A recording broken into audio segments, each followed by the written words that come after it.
Welcome. You have reached review time with Imperial, and today's review will be Power Book 2, Ghost, Season 3, Episode 7. Subscribe to the channel, like the video. Let's get into it. So, this was a decent episode, but still bogus at the same time. Of course, they don't give up with the bogusness or stuff that we pretty much say couldn't happen in real life. So you just got to go with it. That's what we come to know with the Power series. It's not really, in my opinion, a lot of it's not realistic. Some of it is, but then some of it just like, all right, whatever. So nevertheless, we get into the episode, and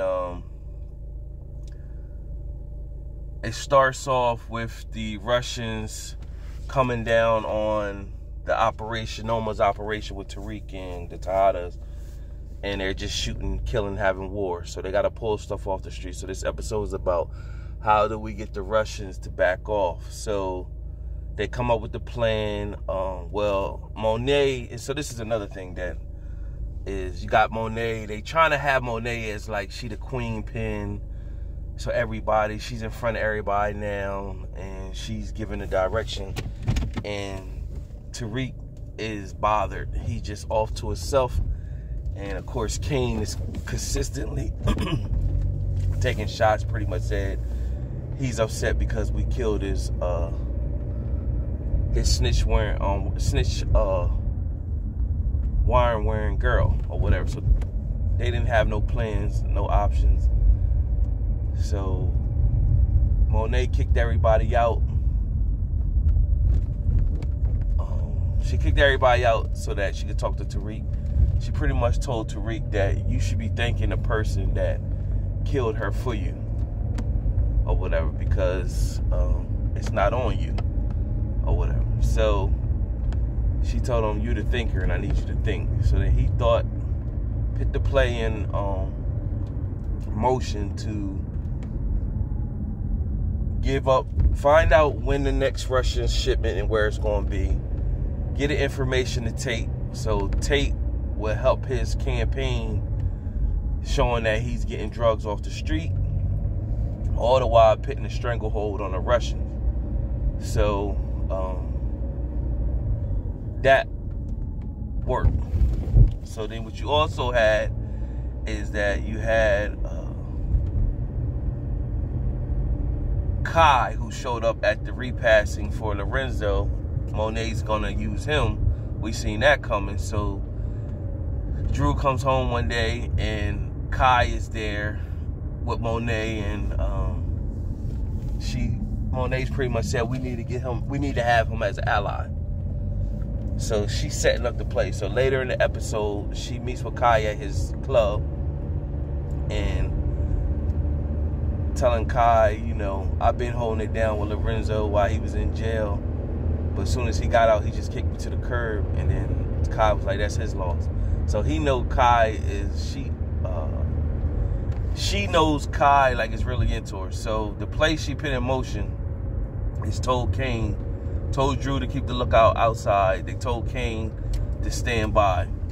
So while she was in there with Kai and Kai turned his back, she went to pull out a knife to stab him. Of course, he turned and seen her, overpowered her. Kane came in at the right time, blew his head off. But what she did was she sent a text to Gordo from a burner phone and said,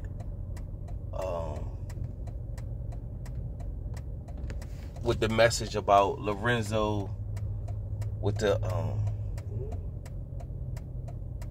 framing of Lorenzo with the Russians. They sent it, and then she put that phone in Kai's pocket. Meanwhile, they sent a text to Gordo, because you seen the trailers where Gordo set up with her and pretty much said, keep your mouth shut and we not going to pretty much tell nobody nothing, and I'm not going to stop messing with Drew. So from there, when Kane and Drew came in and picked up the body of Kai, the phone vibrated. So Drew picked it up, read it, and he seen the text, and it said, "Let's meet." So then Monet was like, "Yeah, telling Kane, go with your brother, make sure this is handled." And so they said, pretty much Monet planted to see that Kai was too pussy to approach Lorenzo, so he had to get somebody else in to do the killing. So you see the play that's very made right here. So then you have Effie and Kane meeting up again, and Effie and Kane is pretty much building up for them to finally get together and be Bonnie and Clyde, or Bone, however you want to see it. So Kane goes to give Effie the product. It's not enough. So Effie said, "What is this?" He said, "It's all we can scrape up." And so Kane was willing to give her money. She said, "I don't want your money. It's a charity case." But you see her wall is up still, but it's breaking down. It's breaking down. So Tariq goes and visits Effie, asking for the picture of Noma. Him and Effie get into a back and forth. Of course, Effie is now bashing him, saying he was weak with the Lauren situation. And he pretty much looking at her, "I don't know how I even mess with you." So now, that's her wall breaking down more for King. She goes into the financial aid office, find out that the loans have been, it's filled for the semester. And when she goes, finds out her bill is paid in full for the semester, she texts Kane and say, "I told you I didn't want to be your charity case." And he texts her back, "You're welcome." So that's the wall breaking down even more. So they've been building up with the shots online that Kane and Effie was eventually going to knock boots or whatever. And to Kane, this is like his dream girl, where he looking at Tariq like a girl like Effie would be my dream girl, versus you look at her like whatever. But she kind of started off wrong with Tariq. She always did what was best for her, and that's what Tariq pretty much said. Like, you always did what's best for you in a matter. Now, if I happen to benefit off of it, that's what it was. So, and maybe on Effie's side, she looking at it, you always, you was like a Richie Rich type kid. I had to do with survival, so I couldn't afford to. I gotta snake anybody when I get a chance. So, I see that build. I also could see where Kane and Effie do get up, and it's gonna come. And when Kane finally find love and the girl he really want to mess with, I see that one of them, I keep saying that one of them gonna die. Kane or Effie's gonna die. I don't see a world where Effie and Kane, that's Kane's girl, and it's just one big happy family, whatever. And I can also see a situation where Effie do get with Kane, and then Effie eventually betrays Kane to show her love for Tariq, and then she dies. I can see that as well. So, just like we all was thinking Tariq was on the hook with the origin Kane from Power, and then all of a sudden he turned on Kane at the end. I can see that happen with Effie, that playing out, that she turned on Kane at the end to show her love for Tariq, but she dies in the process. There's no way that I see them. It's not, people die for that in real life. But nevertheless, so you had Diana having a tough time dealing with her dad, and she's in Celine. They had like a spoken word where Cassandra was performing. She was performing at a venue, and Celine got up with a spoken word to Diana. She pretty much like threw that out the, like, boy please. She threw that out the window, and he really like got at her about it. Well, I know you selling drugs in a store, and basically you're gonna end up like your family, and you would want a drug dealing guy like Tariq. So when he did that, called her mom. The mom said, you know, basically, toughen up. I taught you better. And Diana was like, yeah, Mom, you taught me everything I know. So she did. She found that Celine didn't come from a single family. And he could have, because he was adopted. But he didn't grow up like that. So he was adopted by a family that was well-to-do. He got a trust fund. But he's coming off to the campus like he's this, come from a real struggle.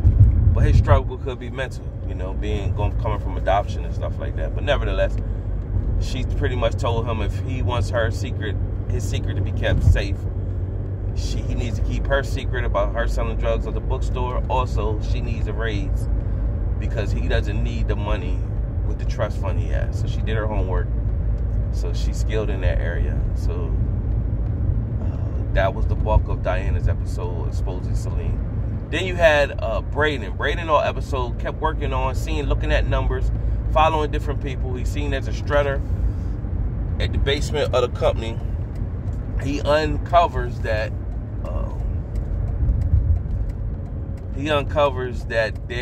that Western Holdings is one big Ponzi scheme, and when they bring in cash, that's how it allows them to move the way they do. So we do find out that Lorenzo's insurance policy was $2 million. And so Braden uncovers it, brings it to Kiki, and Kiki pretty much act like she ain't know nothing, but you can tell she did. So he goes and approaches his Uncle Lucas.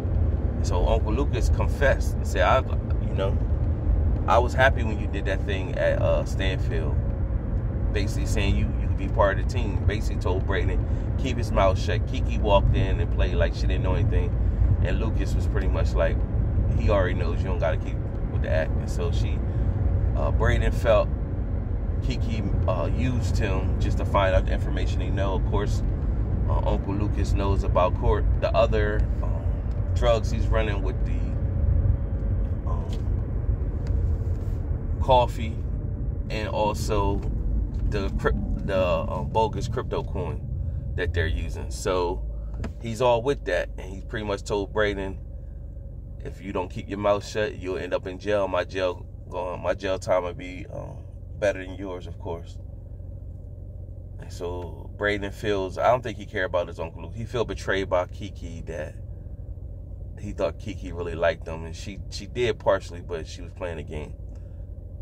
So also early in the episode, Kiki was telling him like he don't really need Tariq, and his ideals is as great as Tariq, and he's the one that makes the real significant deals that make this go. Ideals rather. So that took place. So then you had Tariq working on Lauren, keep hitting Lauren up, said we need to meet. I got a proof to show you that I wasn't in on trying to kill you. And she was like, I can't. They get ready to move me in WITSEC, and they get ready to take me so I can go testify and everything. So you had now this is where the bogus part. I guess it's like an FBI agency or whatever. It's this day and time, it's cameras everywhere. Tariq has a well-known face. He knows where they're taking Lauren. He asked the janitor, how much, let me use your badge. Gave the janitor gave him his badge for some money. And he's up in the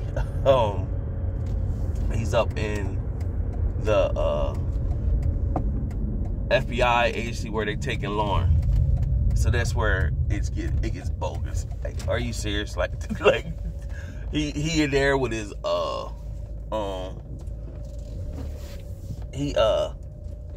he's in there with his his hat. And just like, yeah, whatever, man. So whatever. So that, that's the bogus part. Nevertheless, Lauren asked if she used the bear phone. And how would they know what floor, what bear phone, the exact bear phone she was going to be going to. So nevertheless, that's what took place. And Lauren, he met with Lauren. He let Lauren listen to the recording of him and Effie. And where he recorded when he was saying, he told Effie not to do it. And Effie pretty much said, I had to do what you had to do. What you couldn't do, rather. So that was enough for Lauren to convince her that hey, all right, I'm gonna try to stall you sometime, but they're going through with a RICO case with all y'all. And he was like, how Saxe didn't know? She was like, Tariq, Saxe is part of it. And so he like, oh man. So this is the setup. This is the opening for the downfall of Saxe. Saxe is not gonna make it.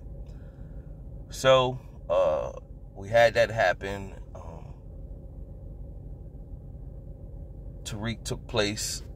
He got that information from Lauren. He called Davis or whatever, and he talked to Davis partially, and then he got off the phone with him.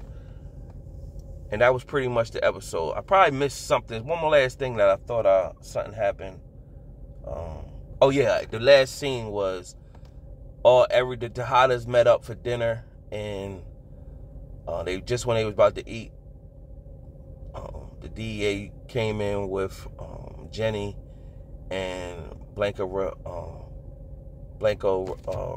Rodriguez, and they came in, and also they locked up Diana. And Monet was like, just don't say nothing, we'll be there to get you. Also in the episode,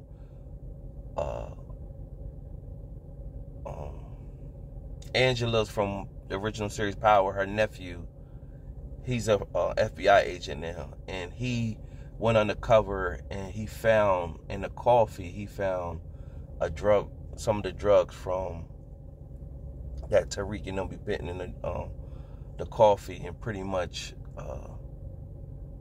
they found, like, I guess DNA residue of Tariq and all them on that drug paraphernalia or whatever. So that's also what took place. Yeah, I know I forgot something.